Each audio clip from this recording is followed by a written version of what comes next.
Hello everyone, आज की जो शॉर्ट्स होगी उसके अंदर हम यूरी ब्राउन फेन ब्रेनर की जो थ्योरी है, इकोलॉजिकल मॉडल थ्योरी है, उसको डिस्कस करेंगे। जो यूरी ब्राउन फेन ब्रेनर था उसने 1979 के अंदर अपनी थ्योरी को दिया था और बताया था कि जो एक बच्चा होता है उसका जो विकास होता है वो हमारे जो वातावरण होता है उसके अंदर कुछ डिफरेंट टाइप्स की लेयर होती हैं उनसे प्रभावित होता है।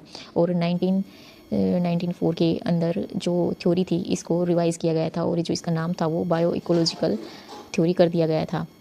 और जो उन्होंने 5 टाइप की जो लेयर्स थी उनके बारे में बताया था, जिसको हम इस डायग्राम की जो ब्राउन फेन ब्रेनर था उसने बताया था कि जो बच्चा होता है वो सेंटर में होता है और जितनी भी लेयर्स होती हैं एनवायरनमेंट्स की वो बच्चे को सराउंड करके रखती हैं और बच्चे के जो विकास होता है उसको प्रभावित करती हैं। तो वन बाय वन हम हर एक लेयर को डिस्कस करेंगे। जितनी भी लेयर्स हैं उनको हमें सीक्वेंस में ही याद रखना है। जो फर्स्ट जो लेयर है वो क्या है, माइक्रो सिस्टम। माइक्रो सिस्टम के अंदर क्या होगा कि जो बच्चा है वो डायरेक्ट कॉन्टैक्ट में होगा, फैमिली, स्कूल, टीचर्स, नाइबर्स, इन सब के डायरेक्ट कॉन्टैक्ट में होगा और डायरेक्टली इसके जो विकास है उसको प्रभावित करेंगे।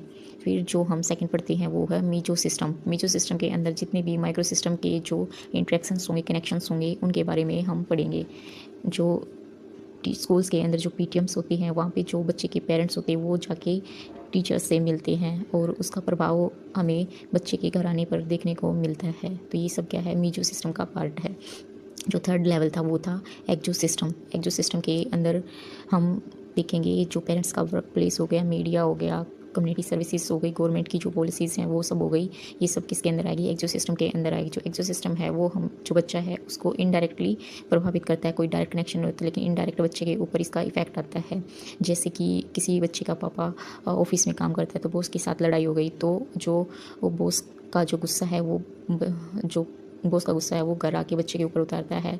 तो बच्चे का बॉस के साथ तो कोई डायरेक्ट रिलेशन नहीं हुआ लेकिन उसका प्रभाव फिर भी क्या बच्चे के ऊपर पड़ रहा है। तो ये क्या है, एक्सो सिस्टम का पार्ट है।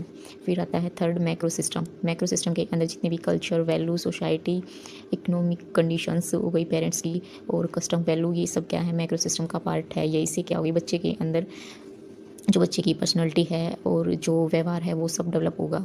और क्रोनो सिस्टम क्या है, जो फिफ्थ सिस्टम वो है, वो क्या है, क्रोनो सिस्टम।